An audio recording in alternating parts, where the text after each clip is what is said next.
नमस्कार, आप देख रहे हैं लैंग्वेज बी हिंदी और मैं हूं आपका होस्ट अरुण जोशी। आज हम बात करेंगे कि लैंग्वेज बी में हम पढ़ें क्या, लैंग्वेज बी की हम तैयारी कैसे करें। ये वीडियो बिगनर्स के लिए है जो नए नए डिप्लोमा प्रोग्राम में आए हैं, DP1 में आए हैं। अब बात ये है कि हिंदी बी की हम तैयारी करें क्या, हम क्या पढ़ें, क्योंकि इसकी कोई किताब नहीं है। और अभी कुछ किताबें बाजार में हैं, लेकिन मैं अपने हिसाब से बोल रहा हूँ कि वो किताबें भी इतनी अच्छी नहीं है कि आपकी नैया पार लगा के दें। तो हम करें क्या, खासतौर से जो बिगनर्स हैं, जो नए नए हिंदी बी में आए हैं और डिप्लोमा प्रोग्राम कर रहे हैं। तो अगर आपने HL लेने की सोची है, अगर आप सोच रहे हैं कि आप HL लेंगे, तो आपको 3 चीज़ें करनी है। पहली चीज़ ये करनी है कि आपको अपनी लिखने की क्षमता अच्छी करनी है।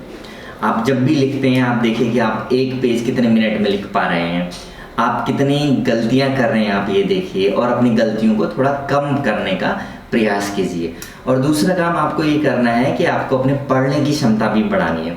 तो आप कोई पत्रिका पढ़ सकते हैं, कोई अखबार पढ़ सकते हैं और ऐसा रोज़ पढ़ने का प्रयास कीजिए। और तीसरा सबसे ज़रूरी चीज़ ये है कि आपको अच्छी हिंदी बोलनी आनी चाहिए। आप भले HL ले रहे हो या SL ले रहे हो, आप कुछ भी ले रहे हो, आपको बहुत अच्छी हिंदी बोलनी आनी चाहिए। क्योंकि जो आपका IOA होगा, इंडिविजुअल ओरल असेसमेंट जो आपका होगा, उसमें आपको कम से कम 15 मिनट हिंदी में ही बोलना है। तो सबसे पहले आपको ये प्रयास करना है कि आपको अपना बोलना अच्छा करना है, आपको अपना पढ़ना अच्छा करना है, आपको अपना लिखना अच्छा करना है। अब बात यह कि हम ये तीनों चीज़ें अच्छी करें कैसे। जैसे कि अभी भी बहुत सारी जगहों पे लॉकडाउन चल रहा है, लोग घरों पे हैं, तो आप क्या कर सकते हैं, आप YouTube के वीडियोस देख सकते हैं, दूसरों की बातें सुन सकते हैं। और जहाँ भी आपको अच्छी हिंदी बोलने वाले लोग मिलें, आपको ऐसे वीडियोस मिलें या आपको ऐसे लोग मिलें, तो आप सुनने का प्रयास कीजिए कि वो क्या बोल रहे हैं। क्योंकि हिंदी एक ऐसी भाषा है, आप इसको जैसे बोलते हैं ऐसे लिखा भी जाता है। पहले आप बहुत ध्यान से सुनने की कोशिश कीजिए कि दूसरा क्या बोल रहा है, क्या आप भी इस तरह से बोल सकते हैं, तो आप ये कर सकते हैं। दूसरा, अगर आप हिंदुस्तान में रहते हैं तो आप कोशिश कीजिए कि आपके घर हिंदी का अखबार आए। तो आप रोज़ कोशिश कीजिए कि थोड़ा थोड़ा आप अखबार पढ़ें या हिंदी की कोई मैगज़ीन आप पढ़ सकते हैं। और तीसरा चीज़, आप लिखने की भी कोशिश कीजिए, क्योंकि लिखना बहुत ज़रूरी है। और आपको जो है आपके पेपर 1 में और पेपर 2 में आपको लिखना है। तीसरा, एक और बहुत ज़रूरी चीज़ जो कि इसी साल से आया हुआ है, मतलब 2 साल हो गए कोर्स बदले हुए, लेकिन 2 साल से एग्ज़ाम तो हुए नहीं है। तो लिसनिंग का जो कोर्स आया है, ठीक है, कोर्स सेकंड पेपर में जो लिसनिंग ऐड हुआ है वो नया है।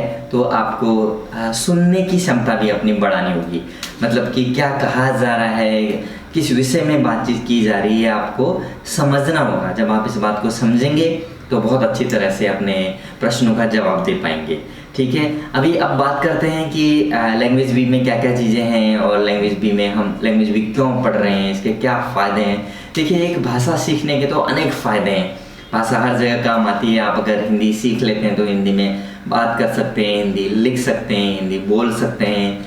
और अगर आप किसी दूसरे देश में रहते हैं तो आप हिंदुस्तान आ सकते हैं, लोगों से मिल सकते हैं, बात कर सकते हैं, कम्युनिकेट कर सकते हैं, ठीक है। भाषा के ये फ़ायदे हैं। और अब बात करते हैं कि अगर हमें अच्छे मार्क्स लाने हैं तो उसके लिए हमें क्या करने की ज़रूरत है, ठीक है। हम अपनी तैयारी में क्या क्या चीज़ें करें।